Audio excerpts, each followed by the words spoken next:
అస్సలాముఅలైకుం వరహ్మతుల్లాహి వబరకాతు ఔజుబిల్లాహిమినషైత్వానిర్రజీం బిస్మిల్లాహిర్రహమానిర్రహీం. సూరా 10 యూనుస్ 1-20 ఆయతులు.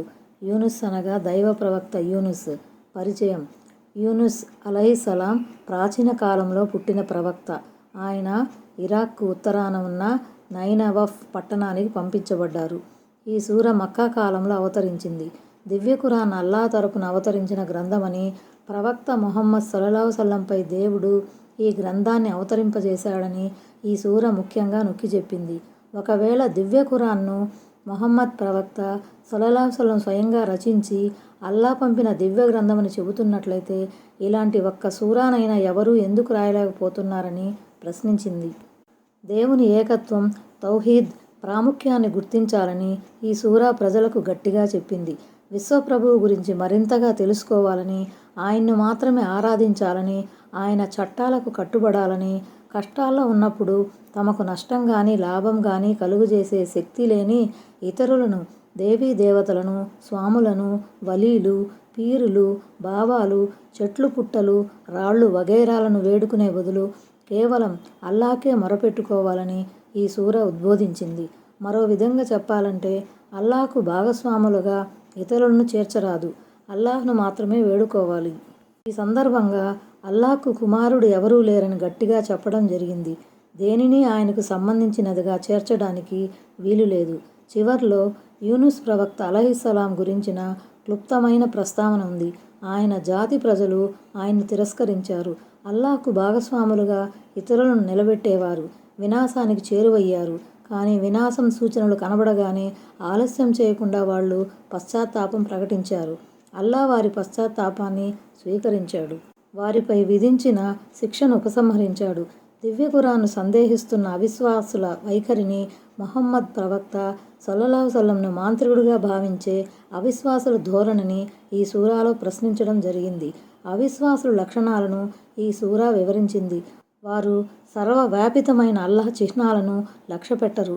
తమకు లాభం కానీ నష్టం కానీ కలిగించలేని వాటిని పూజిస్తారు. అవి తమ కోసం దేవునికి సిఫారసు చేస్తాయని భావిస్తారు. వాళ్ళు ప్రాపంచిక జీవితంలో మునిగిపోయిన వారు, అల్లాహ్ను కలవటానికి ఇష్టపడరు. వాళ్ళు తమకు తామే నష్టం చేసుకుంటున్నారు. చివరకు వారే అపజయం పాలవుతారు. వారు అధర్మానికి కట్టుబడిన వారు, చెవిటివారు, మూగవారు, అల్లాహ్ గురించి అబద్ధాలు కల్పిస్తూ ఉంటారు. ఆయత్ నంబర్ 1. అలీఫ్ లామ్ రా. ఇవి వివేకంతో నిండి ఉన్న గ్రంథవాక్యాలు. ఈ సూర మక్కాలోనే అవతరించింది. అయితే ఇందులోని 2 ఆయతులు, మరికొందరి ప్రకారం 3 ఆయతులు మాత్రం మదీనాలో అవతరించిన ఆయతులుగా భావించబడుతున్నాయి. అల్ హకీమ్ అనేది దివ్య ఖురాన్ గుణవాచకం, వివేకంతో కూడుకున్నది అని దీని అర్థం. ఈ పదానికి మరికొన్ని అర్థాలు కూడా వస్తాయి. ఉదాహరణకు అల్ ముహ్కమ్ అంటే ధర్మాధర్మాలను, దైవాజ్ఞలను, దేవుడు నియమించిన పరిమితులను విశదీకరించడంలో, విధించటంలో స్థిరమైనది, తిరుగులేనిది. హాకిమ్ ప్రజల మధ్య ఏర్పడిన భేదాభిప్రాయాల విషయంలో తీర్పు చెప్పేది. సూరా అల్ బకరా 23. హాకిమ్ అన్న పదానికి మహకూమ్ ఫీహ్ తీర్పు చేయబడినదని కూడా అర్థం రావచ్చు. అల్లాహ్ ఈ గ్రంథంలో న్యాయంతో, సమతూకంతో కూడుకున్న తీర్పులు చేశాడు. ఆయత్ నంబర్ 2. ఏమిటి? ప్రజలను హెచ్చరించు, విశ్వసించిన వారికి వారి ప్రభువు వద్ద పూర్తి ప్రతిఫలం, ఉన్నత స్థానం ఉందన్న శుభవార్తను వినిపించు అంటూ వారిలోని ఒక మనిషి వద్దకు మేము వహీ సందేశం పంపటం ప్రజలను ఆశ్చర్యచకితులను చేసిందా? పైగా తిరస్కారులు ఇతడు ముమ్మాటికి పచ్చి మాంత్రికుడే అని పలికారు. మూలంలో కదం సిద్కీన్ అని ఉంది. అంటే ఉన్నత స్థానం, ఉత్తమ పుణ్యఫలం. ఒక విశ్వాసి తన పరలోక జీవితం కోసం ముందుగా పంపుకునే సదాచరణలు. అందులో వారు ఆశ్చర్యపోవాల్సిన విషయం ఏమీ లేదని ఆయతు భావం. అలాగే దేవుని మందలింపు కూడా అందులో ఇమిడి ఉంది. మానవ జాతిలో నుంచే ఒక ప్రవక్తను దేవుడు ఎన్నుకోవటం ఆశ్చర్యకరం కారాదు. ఎందుకంటే ప్రవక్త అనేవాడు మనుజ జాతికి చెందినవాడై ఉండటమే సమంజసం. ఎందుకంటే మనుషుల మనోభావాలు, వారి అవసరాలు, బలహీనతలు అన్నీ అతనికి తెలిసి ఉంటాయి. అందువల్ల ప్రజలు ప్రవక్తను సరిగ్గా అర్థం చేసుకునేందుకు ఆస్కారం ఉంటుంది. దీనికి బదులు ప్రవక్త దైవదూతల జాతికో, జిన్నుల కోవకో చెందినవాడే ఉంటే దైవ దౌత్య లక్ష్యం నెరవేర్చకపోవచ్చు. ఎందుకంటే ప్రజలు అటువంటి ప్రవక్తకు దగ్గరయ్యే బదులు భయపడి అల్లంత దూరాన వెళ్ళిపోవచ్చు. అదలా ఉంచితే జిన్ను లేక దైవదూత అయిన ప్రవక్తను ప్రజలు తమ కళ్ళతో చూడలేకపోతారు. ఒకవేళ జిన్నును లేక దైవదూతను మానవాకారంలో పంపితే మళ్ళీ అదే అభ్యంతరం వ్యక్తమవుతుంది. ఇతను కూడా మాలాంటి మానవుడేగా అని. ప్రవక్తను ధిక్కరించేందుకు తగు కారణం దొరకనప్పుడల్లా అవిశ్వాసులు అతడు మాంత్రికుడు అని నిందించి వెళ్ళిపోయేవారు. ఆయత్ నంబర్ 3. నిశ్చయంగా మీ ప్రభువు అల్లాహే. ఆయన ఆకాశాలను భూమిని 6 రోజులలో సృష్టించాడు. తర్వాత సింహాసనాన్ని అర్షును అధిష్ఠించాడు. ఆయన సమస్త వ్యవహారాలను నిర్వహిస్తున్నాడు. ఆయన అనుమతి లేకుండా ఆయన సమక్షంలో సిఫారసు చేయగల వాడెవడూ లేడు. అటువంటి అల్లాహ్నే మీ ప్రభువు. కాబట్టి మీరు ఆయన్నే ఆరాధించండి. అయినా ఇంత చెప్పినా మీరు గుణపాఠం గ్రహించరా? దీని వివరణ కోసం అల్-అరాఫ్ సూరా 54వ ఆయతుకు ఇవ్వబడిన వ్యాఖ్యానాన్ని చూడండి. ఆయన భూమి ఆకాశాలను సృష్టించి వాటిని వాటి మానాన వదిలిపెట్టలేదు. పైగా సమస్త విశ్వమండలాన్ని సజావుగా నడిపే వ్యవస్థను ఏర్పాటు చేశాడు. ఆ వ్యవస్థలో ఎక్కడా ఎలాంటి వెలితి కానీ వ్యాఘాతం కానీ కనిపించదు. ప్రతి వస్తువు ఆయన ఆదేశానుసారం తన పరిధిలో తన వంతు విధిని సక్రమంగా నిర్వర్తిస్తూ ఉంది. ఇది ముష్రిక్కులను అవిశ్వాసులను ఉద్దేశించి చెప్పబడిన మాట. వారి విశ్వాసాలు మిథ్యా విశ్వాసాలు. వారు విగ్రహాలను జిన్నులను కొల్చేవారు. దైవ సమక్షంలో అవి తమను ఆదుకుంటాయని దృఢంగా నమ్మేవారు.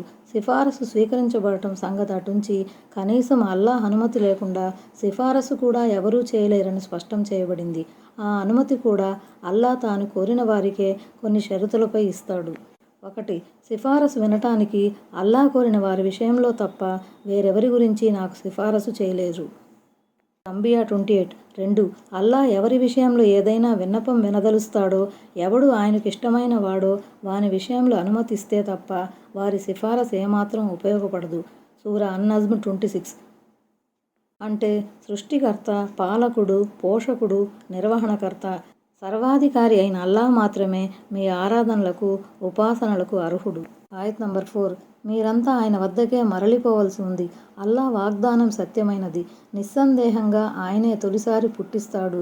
మరి విశ్వసించి మంచి పనులు చేసిన వారికి న్యాయసమ్మతంగా పుణ్యఫలం ప్రసాదించేందుకు మలిసారి పుట్టించేవాడు కూడా ఆయనే. సత్యాన్ని తిరస్కరించిన వారికి వారి తిరస్కార వైఖరి మూలంగా త్రాగటానికి సలసలా కాగే నీరు, బాధాకరమైన శిక్ష ఉంటుంది.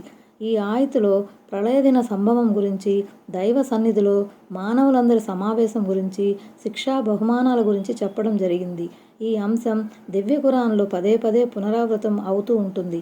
పరిపరి విధాలుగా చెప్పి దైవ భీతిని, పరలోక చింతనను మనిషిలో కలిగించడం ఖురాన్ ప్రత్యేకత.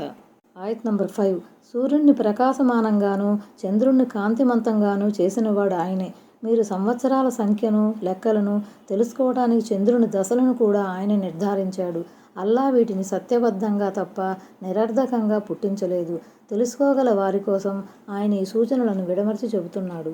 ఆయన సూర్యుడిని ప్రకాశమానంగాను చంద్రుని కాంతిని విరజిమ్మేదిగాను చేశాడు. నిశ్చయంగా సూర్యచంద్రులు దేవుని సూచనలోనివి. విశ్వ వ్యవస్థ నడపటంలో, ప్రాణుల మనుగడలో అవి పోషిస్తున్న పాత్ర అద్వితీయం. లోకానికి సూర్యుడు వేడినివ్వగా చంద్రుడు వెలుగునిస్తున్నాడు. వాటి అవసరం తమకు ఎంతగా ఉందో మానవులకు తెలియనిది కాదు. సూర్యుడు స్వయం ప్రకాశకమని, దీనికి భిన్నంగా చంద్రుడు స్వయం ప్రకాశకం కాదని, దాని కాంతి సూర్యుని నుంచి పరివర్తనం చెంది వస్తుందని శాస్త్రవేత్తలు భావిస్తున్నారు. అంటే మేము చంద్రుని తరిగే దశలు నిర్ధారించాము. అవి మొత్తం 28 దశలు, మజిలీలు. అది ఒక్కో రాత్రి ఒక్కో దశకు చేరుకుంటుంది. ఈ విధి నిర్వహణలో అది ఏ లోటు రానివ్వదు. మొదటి దశలలో అది చిన్నగా కరవాలంలాగా కానవస్తుంది. ఆ తర్వాత క్రమక్రమంగా అది పెరగసాగుతుంది. 14వ దశకు 14వ మజిలీకు చేరుకునేసరికి పూర్ణ చంద్రునిలా మారుతుంది. ఆ తర్వాత అది మళ్ళీ నిరంతరం క్షీణిస్తూ పోతుంది. కడకు అది 1 లేక 2 రాత్రులు కనిపించకుండా పోతుంది. ఆ తరువాత సరికొత్తగా నెలవంక రూపంలో దర్శనమిస్తుంది. ఈ తరిగే దశల ద్వారా మీరు సంవత్సరాల, నెలల లెక్కను నిర్ధారిస్తారు. కొన్ని రోజులలో పగలు 12 గంటలు, రాత్రి 12 గంటలు ఉంటాయి. కొన్ని సీజన్లలో రాత్రి పెద్దదై పగలు చిన్నదవుతుంది. మరికొన్ని సీజన్లలో రాత్రి చిన్నదై పగలు సుదీర్ఘంగా ఉంటుంది.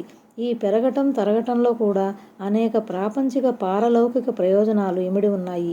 ఈ నెల పొడుపు ద్వారానే హజ్, రంజాన్ ఉపవాసాలు, నిషిద్ధ మాసాల లెక్క కట్టడం జరుగుతుంది. ఆయత్ నంబర్ 6. నిస్సందేహంగా రేయింబవళ్ళు ఒకదాని తర్వాత ఒకటి రావటంలోనూ, భూమ్యాకాశాలలో అల్లా సృష్టించిన వస్తువులన్నింటిలోనూ దైవభీతి గల వారి కోసం సూచనలున్నాయి. ఆయత్ నంబర్ 7. మమ్మల్ని కలుసుకునే విషయంపై నమ్మకం లేని వారికి, ప్రాపంచిక జీవితంతోనే సంతోషించిన వారికి, దానితోనే సంతృప్తి చెందిన వారికి, మా ఆయతుల పట్ల నిర్లక్ష్యభావం ప్రదర్శించిన వారికి. ఆయత్ నంబర్ 8. వారు ఆర్జించిన దాని ప్రతిఫలంగా వారి నివాసం నరకాగ్ని అవుతుంది. ఆయత్ నంబర్ 9. నిశ్చయంగా విశ్వసించి సత్కార్యాలు చేసిన వారికి వారి ప్రభువు వారి విశ్వాసం కారణంగా వారిని గమ్యస్థానానికి చేరుస్తాడు, క్రింద కాలువలు ప్రవహించే అనుగ్రహభరితమైన స్వర్గవనాలలోకి. దీనికి మరో అర్థం ఈ విధంగా చెప్పబడింది: ప్రపంచంలో వారు విశ్వాసంపై స్థిరంగా ఉన్న కారణంగా ప్రళయ దినాన అల్లాహ్ పుల్సిరాత్ను దాటిపోవటాన్ని సులభతరం చేస్తాడు.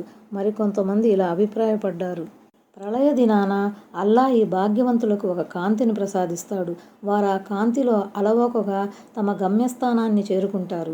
ఈ విషయం అల్ హదీద్ సూరాలో కూడా చెప్పబడింది. ఆయత్ నంబర్ 10. అల్లాహ్ నీవు పవిత్రుడు అనే మాట వారి నోట వెలువడుతుంది. అస్సలాం అలైకుం, మీకు శాంతి కలుగ్గాక అని వారు పరస్పరం శాంతిపూర్వకంగా చెప్పుకుంటారు. సర్వలోక ప్రభువు అల్లాహ్కే సకల స్తోత్రాలు అన్నది వారి ముగింపు వాక్యం అయి ఉంటుంది. స్వర్గవాసులు ఎల్లప్పుడూ దైవ స్తోత్రం చేస్తూ దైవానికి కృతజ్ఞతలు తెలుపుకుంటూ ఉంటారు. వారు ఏది పలికినా అందులో దైవ ప్రశంస ఉట్టిపడుతూ ఉంటుంది. మనిషి ఉచ్ఛ్వాస నిశ్వాసలు ఎంత సహజమో, స్వర్గవాసుల అధరాలపై దైవ స్తోత్రం, దేవుని పవిత్ర వచనాలు ఆలాపించబడటం కూడా అంతే సహజం అన్న హదీసు ఈ సందర్భంగా గమనించదగినది. అంటే స్వర్గవాసులు ఒకరినొకరు సలాంతో పలకరిస్తూ వండొకరి శ్రేయాన్ని అభిలషిస్తూ ఉంటారు. దైవదూతలు సైతం వారికి సలాం చేస్తూ ఉంటారు. ఆయత్ నంబర్ 11. ప్రజలు లాభం కోసం ఎంత తొందర పెడతారో అంతే తొందరగా అల్లాహ్ వారికి నష్టం చేకూర్చితే వారి వాగ్దానం ఎప్పుడో పూర్తయిపోయి ఉండేది. కనుక మా వద్దకు మరలి రావటంపై నమ్మకం లేని వారిని వారు తమ తలబిరుస్తనంలో తచ్చాడుతూ ఉండేందుకు వారి మానాన వారిని వదిలిపెడతాము. దీనికి ఒక అర్థం ఇది: మనిషి మేలు కోసం హడావిడి చేసినట్లే కీడు కోసం కూడా హడావిడి చేస్తాడు. నీవు సత్యవంతుడివే అయితే నీవు మాటిమాటికి హెచ్చరిస్తున్న ఆ శిక్షను కాస్త తీసుకురా చూద్దామని ప్రవక్తకు సవాలు విసురుతాడు. వారు కోరుతున్నట్లు మేము గనక మా శిక్షను వారిపైకి పంపి ఉంటే వారి కథ ఎప్పుడో కంచికి చేరి ఉండేది. కానీ మేము వారి పట్ల పట్టు విడుపుల వైఖరిని అవలంబిస్తున్నామని అల్లాహ్ అంటున్నాడు. దీనికి మరో అర్థం ఇది కావచ్చు: మానవుడు తనకు మేలు చేకూర్చమని ప్రార్థించినట్లే దాన్ని మేము ఆమోదిస్తాము కూడా. కష్టకాలంలో చిరాకుతో చిందులేస్తూ తన కోసం, తన ఆలుబిడ్డల కోసం కీడును కోరుకుంటాడు, శాపనార్థాలు పెడుతూ ఉంటాడు. వాటిని మేము ఉపేక్షిస్తున్నాము. నోటితో అలాంటి పాడు మాటలు అంటున్నాడే గాని మనస్ఫూర్తిగా అతడలా కోరుకోడు కదా. వారు కోరిందే తడవుగా మేము వారి శాపనార్థాలకు ఆమోదముద్ర వేసినట్లయితే వారెప్పుడో మృత్యువుడిలోకి చేరి ఉండేవాళ్ళు. అందుకే హదీసులు ఇలా అనబడింది: మీరు మీ విషయంలో, మీ కన్న పిల్లల విషయంలో, మీ ఆస్తిపాస్తుల, వర్తక వాణిజ్యాల విషయంలో ఎన్నడూ చెడుగా ప్రార్థించకండి. దేవుడు ప్రార్థనలు ఆమోదించే ఘడియలలో ఒకవేళ మీరు అలాంటి చెడు ప్రార్థనలు చేస్తే అవి ఆమోదముద్ర పొందే ప్రమాదం ఉంది. ఆయత్ నంబర్ 12. మనిషికి ఏదైనా కష్టం కలిగినప్పుడు పడుకొని, కూర్చుని, నిలబడి మమ్మల్ని మొరపెట్టుకుంటాడు. మరి మేము అతని కష్టాన్ని అతని నుంచి తొలగించినప్పుడు తనకు కలిగిన ఏ కష్టానికి ఎప్పుడూ మమ్మల్ని ప్రార్థించనే లేదన్నట్లుగా వ్యవహరిస్తాడు. ఈ విధంగా హద్దుమీరిపోయే వారి పనులు వారికి ఎంతో రమణీయంగా చేయబడ్డాయి. మానవ నైజం ఇక్కడ కళ్లకు కట్టినట్లుగా చిత్రీకరించబడింది. ప్రజల్లో అధికుల ధోరణి ఇలాగ ఉంటుంది. దైవాన్ని విశ్వసించే చాలామందిలో సైతం ఈ వైఖరి కనిపిస్తూ ఉంటుంది. వారు దీనాతి దీనంగా ప్రార్థిస్తారు, పదే పదే లెంపలేసుకుంటారు, దైవ సన్నిధిలో కుమిలి కుమిలి ఏడుస్తారు. వారి స్థితిపై దయతలచి అల్లాహ్ వారిని ఆపదల నుంచి గట్టెక్కించగానే ఎంతో నిర్లక్ష్యంగా తల ఎగురవేస్తూ తిరుగుతారు. అసలు తాము ఎన్నడూ దైవ సన్నిధిలో నిస్సహాయ స్థితిని వ్యక్తపరచనే లేదన్నట్లుగా ప్రవర్తిస్తారు. చేసిన మేలును మరచిపోయి కృతజ్ఞులుగా మసలుకోవటం అంటే ఇదే. వారి పనులు వారికి రమణీయంగా చూపబడటంలోని ఉద్దేశం వారిని పరీక్షించటం కావచ్చు, లేదా వారికి కొంత గడువిచ్చే నిమిత్తం కావచ్చు. శైతాను ప్రేరణల ద్వారా కూడా వారికి అలా అనిపించవచ్చు, లేదా చెడుల వైపుకు పురికొల్పే మానవ మనస్సు వల్ల కూడా వారి చేష్టలు వారికి ఎంతో అందంగా కనిపించవచ్చు. సూరా యూసుఫ్ 53. హద్దుమీరే వారు మాత్రమే ఇలాంటి పరిస్థితుల ప్రభావానికి లోనవుతుంటారు. ఈ ఆయతులోని భావం ఏమిటంటే ప్రార్థించటం పట్ల వైముఖ్యం, దైవానికి కృతజ్ఞతలు తెలుపుకోవటం వల్ల నిర్లక్ష్యం, మనోవాంఛలకు దాసోహం అనటం వంటివి వారికి అందంగా ఆకర్షణీయంగా చేయబడ్డాయి. ఆయత్ నంబర్ 13. మేము మీకు పూర్వం ఎన్నో జాతులను వారి అన్యాయానికి ఒడిగట్టినప్పుడు తుదముట్టించాము. వారి వద్దకు వారి ప్రవక్తలు కూడా సూచనలు తీసుకువచ్చారు. కానీ వారు విశ్వసిస్తే కదా మేము అపరాధ జనులకు ఇలాంటి శిక్షనే విధిస్తాము. గత సమాజాల మాదిరిగానే మీరు కూడా వినాశానికి లోను చేయబడతారని ఈ వాక్యంలో మక్కా అవిశ్వాసులు హెచ్చరించబడ్డారు. ఆయత్ నంబర్ 14. మరి వారి తర్వాత మీరు ఏ విధంగా పనిచేస్తారో చూడటానికి మేము వారి స్థానంలో మిమ్మల్ని భూమికి వారసులుగా తీసుకువచ్చాము. ఖలాయిఫ్ అనే పదం ఖలీఫా అన్న పదానికి బహువచనం. మీరు గత సమాజాలకు బదులుగా లేక పరస్పరం వారసులుగా చేయబడతారని దీని భావం. ఆయత్ నంబర్ 15. వారి ముందు స్పష్టమైన మా వాక్యాలను చదివి వినిపించినప్పుడు మమ్మల్ని కలిసే నమ్మకం లేనివారు ఇది తప్ప వేరొక ఖురాన్ని తీసుకురా లేదా ఇందులో కొంత సవరణ చెయ్యి అంటారు. ఓ ప్రవక్త, వారికి చెప్పు, నా తరపున ఇందులో సవరణ చేసే అధికారం నాకేమాత్రం లేదు. నా వద్దకు వహీ ద్వారా పంపబడే దానిని నేను యథాతథంగా అనుసరించేవాణ్ణి మాత్రమే.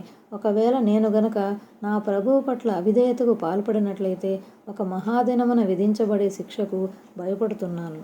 అంటే అల్లా దైవత్వాన్ని, ఆయన ఏకత్వాన్ని నిరూపించే అంశాలను వారి ముందు ప్రస్తావించినప్పుడు. అంటే ఈ ఖురాన్కు బదులుగా మరో ఖురాన్ అయినా తీసుకురండి, లేదంటే ఈ గ్రంథంలో మా అభిమతానికి అనుగుణంగా మార్పులైనా చేయండి. అలా చేయకపోతే మేము మీ సందేశాన్ని ఆలకించబోము అన్నది వారి మాటల ఉద్దేశం. మీరు చేసే ఈ 2 డిమాండ్లలో ఏ ఒక్కదానిని నేను నెరవేర్చలేను. నా ఇష్టానుసారం దైవ గ్రంథంలో మార్పులు చేసే అధికారం నాకు లేనేలేదని మహాప్రవక్త సల్లల్లాహు అలైహి వసల్లం చెప్పారు.